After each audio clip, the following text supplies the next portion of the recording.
So welcome back students to my नोडो। और students, आज की इस वीडियो में हम पढ़ने वाले हैं चार्टर एक्ट ऑफ 1833। हम लोगों ने 1813 वाला जो चार्टर एक्ट आया था उसके बारे में पढ़ लिया था। आज के इस लेक्चर में हम लोग चार्टर एक्ट ऑफ 1833 जो 1833 में जो चार्टर एक्ट आया था उसके बारे में पढ़ने वाले हैं। तो चलिए शुरू करते हैं आज के इस वीडियो को। तो इस एक्ट के क्या फीचर्स थे देख लेते हैं।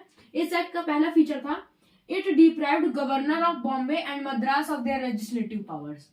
अब देखिए, जैसा कि आप लोग जानते हैं, अगर आप लोगों ने मेरे पुराने लेक्चर्स देखे होंगे तो आप लोगों को पता होगा, जैसे कि हम लोगों का इंडिया है, ये Bombay presidency, Madras presidency, Bengal presidency.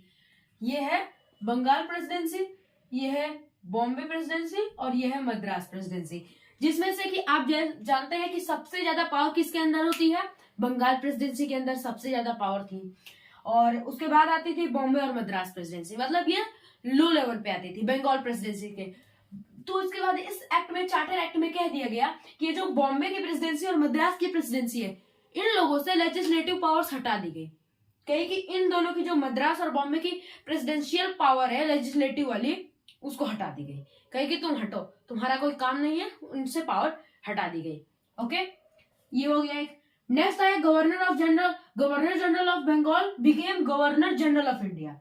मतलब जो यहाँ पे बंगाल में जो गवर्नर जनरल बैठा करते थे, जिनको अभी तक कहा जाता था गवर्नर जनरल ऑफ बंगाल, उनको क्या चार्टर एक्ट 1833 द्वारा कहा जाने लगा गवर्नर जनरल ऑफ इंडिया। पूरे इंडिया के गवर्नर जनरल, पूरे होल इंडिया के गवर्नर जनरल कहने जाने लगे।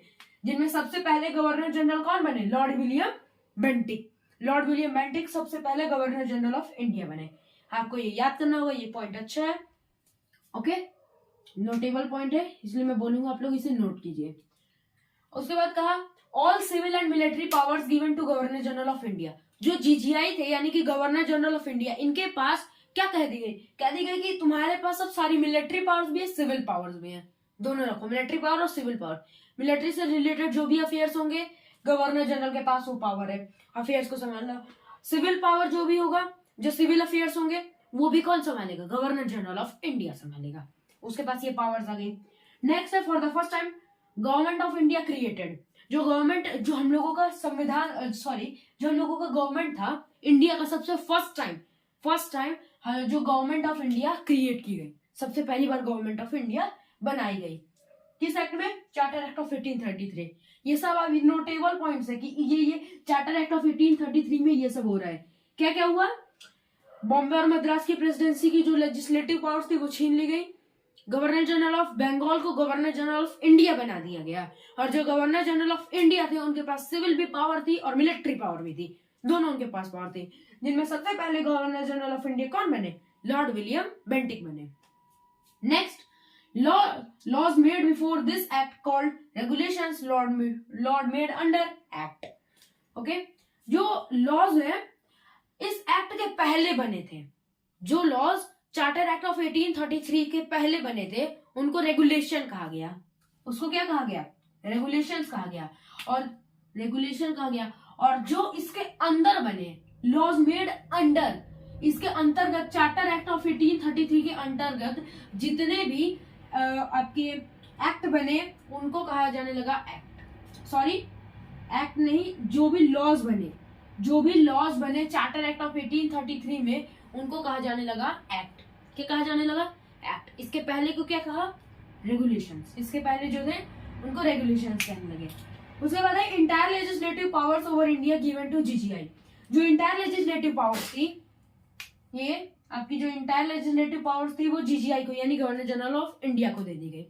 नेक्स्ट, अब देखिए ईस्ट इंडिया कंपनी जो 1830 में यहां से उसका वो चली गई थी, उनके जो ट्रेड मोनोपोली थी वो खत्म हो गई थी जो इंडिया से, उनसे कह दिया गया जो ईस्ट इंडिया कंपनी अब बची थी, कुछ उसके बचे थे, ईस्ट इंडिया कंपनी से कहा जाने लगा तुमसे हम सारे तुम्हारे कमर्शियल वर्क छीन लेते हैं, तुम अब कमर्शियल वर्क ना करो, खाली तुम एक एडमिनिस्ट्रेटिव बॉडी हो। ईआईसी यानी ईस्ट इंडिया कंपनी को क्या बना दिए? एक एडमिनिस्ट्रेटिव बॉडी बना दिए, जिससे कि इनसे जो कमर्शियल एक्टिविटीज थी ईस्ट इंडिया कंपनी की, इनसे ले ली गई। वैसे भी तुम कुछ नहीं कर रहे हो, लाओ हमें कमर्शियल एक्टिविटीज दो। Commercial activities East India Company की हटा दी गई, एडमिनिस्ट्रेटिव बॉडी बस बची East India Company. Okay, next है introduce system of open competition in civil services, UPSC, PCS. Neglected due to opposition from COD. अब देखिए कहा गया जो हम लोगों का सिविल सर्विसेज है, सिविल सर्विसेज जो सिविल सर्विसेज है, यूपीएससी, आईए, यूपीएससी हो गया, यूपीपीसीएस हो गया, ये सब जो सिविल सर्विसेज हैं, इन सब में क्या क्या दिया, खुला कंपटीशन दे दिया गया, open competition. Charter act of 1833 ने कह दिया लो इंडियंस भी आ सकते हैं। 1833 में ये सिविल सर्विसेज में ओपन कंपटीशन दे दिया गया। मगर सीओडी ने कह दिया ऐसे कैसे ओपन कंपटीशन दे दोगे, हम भी है यहाँ पे सीओडी कोर्ट ऑफ डायरेक्टर, हमारा तब क्या काम रह जाएगा, हम नहीं आने दे रहे ओपन कंपटीशन को। जो मतलब सिविल सर्विसेज का ओपन कंपटीशन आया था, इसका नेग्लेक्ट कर गई, ऑपोजिट साइड में खड़ी हो गई कि नहीं ये ओपन कंपटीशन सिविल सर्विसेज में नहीं आएगा, हम लोग नहीं आने देंगे। ओके, ये हुआ। तो चार्टर एक्ट में 1833 के चार्टर एक्ट में ये हुआ। अब हम लोग आगे समझते हैं। चलिए अब हम लोग समझते हैं चार्टर एक्ट ऑफ 1853। अब 1853 में लास्ट चार्टर एक्ट आया। मैंने बताया था कि 4 चार्टर एक्ट आए थे। ओके, 1793 में आया था, 1813 में आया था, और 1833 में आया, और एक 1853 में। 20-20 साल का गैप था इनमें। ये चार्टर एक्ट आए, चार्टर एक्ट आए थे, जिनमें से लास्ट चार्टर एक्ट था। और यहीं पर जो कंपनी रूल थी वो समाप्त हो गई। इसके बाद से जितने भी एक्ट आएंगे वो सब आएंगे क्राउन रूल के अंदर। ओके, पॉलिटी के जो फर्स्ट लेक्चर था हिस्टोरिकल बैकग्राउंड वाला, उसमें मैंने बताया था आपको कि इसमें 2 रूल थे, एक कंपनी रूल था और एक था क्राउन रूल। तो आज हम लोगों का जो कंपनी रूल होगा ये खत्म हो जाएगा। अगले लेक्चर से हम लोग क्राउन रूल स्टार्ट करेंगे। तो ये आखिरी है चार्टर एक्ट ऑफ 1853। इसके बाद हम लोगों का कंपनी रूल जो है खत्म हो जाएगा। फीचर्स देख लेते हैं इसके। देखिए इसमें कह दिया introduce open competition in civil services, therefore covenanted civil services were thrown to Indians. COD को समझाया जाकर, सीओडी को जाके समझाया भाई 1853 मतलब कि जो इंडियंस है थोड़ा गुस्से में आ रहे हैं। अब देखिए 1853 का टाइम है और इसी से 1857 में क्या हुआ था, विद्रोह हुआ था, रिवोल्ट हुआ था, ग्रेट रिवोल्ट हुआ था जो इंडिया में। तो इससे जो इंडियंस थे ना उस थोड़े भड़क रहे थे। अब अंग्रेजों की तरफ भड़क रहे थे, हमको कुछ यार देते नहीं, अपनी मन मर्जी का करते हैं, जब मर्जी करता है इतना टैक्स ले लेंगे, हर चीज अपनी मर्जी का करते थे। तो कहने लगे, अंग्रेज ने कहा सीओडी को जाके समझाए सिविल सर्विसेज में ओपन कंपटीशन दे दो वरना ही हम लोगों को खत्म कर देंगे, हम लोगों का पतन हो जाएगा। तो इन्होंने कहा ठीक है, introduced open competition in civil services, civil services में ओपन कंपटीशन ला दिए। Okay, therefore convented civil services were thrown to Indians के लिए। अब देखिए यहाँ पे एक वर्ड है कॉन्वेंटेड।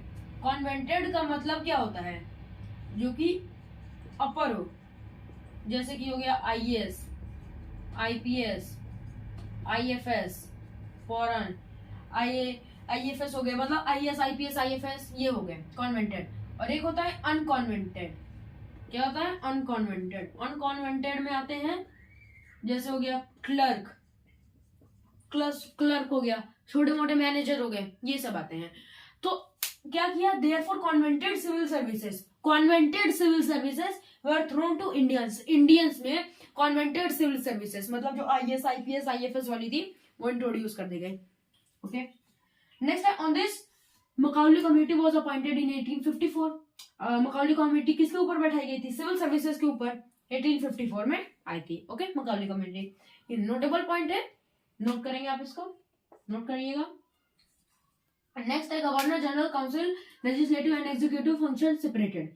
जो गवर्नर जनरल का काउंसिल था, लेजिस्लेटिव काउंसिल था, एग्जीक्यूटिव काउंसिल था, तीनों के पावर्स को सेपरेट कर दिए, तीनों के फंक्शन जो थे अलग अलग कर दिए। गवर्नर जनरल काउंसिल अपना अलग काम करेगा, एग्जीक्यूटिव काउंसिल अपना अलग काम करेगा, लेजिस्लेटिव काउंसिल अपना अलग काम करेगा। Okay, 6 new members called legislative councillors were added. इसमें जो गवर्नर जनरल का काउंसिल था, इनमें 6 न्यू मेंबर्स को क्या किया गया, लाया। 6 new members called legislative councillors, 6 नए मेंबर्स को लाया गया जिनको लेजिस्लेटिव काउंसिलर्स कहा जाता था, उनको ऐड किया गया। नेक्स्ट है 4/6 governor generals legislative are appointed by local government of Madras, Bengal and Agra. 4/6 governor general legislative जो थे लोकल गवर्नमेंट से अपॉइंट किए गए थे, मद्रास के, बंगाल के और आगरा से। Okay, 4/6 governor general. यहाँ पे ये क्या हुआ, चार्टर एक्ट हम लोगों का खत्म हुआ। 1858 में अब हम लोग मिलेंगे। 1858 में आएगा हम लोगों का कंपनी रूल खत्म क्राउन रूल से अब हम लोग शुरू करेंगे अगले लेक्चर से। 1853 में ये हो गया। 1857 में 5 साल बाद रिवॉल्ट हुआ, और रिवॉल्ट में क्या हुआ था आप सब जानते ही हैं। तो आज के इस वीडियो में बस इतना ही। अगर आपको वीडियो पसंद है तो लाइक कीजिए, शेयर कीजिए, सब्सक्राइब कीजिए। मिलते हैं हम लोग अगले वीडियो में, तब तक बाय, थैंक यू।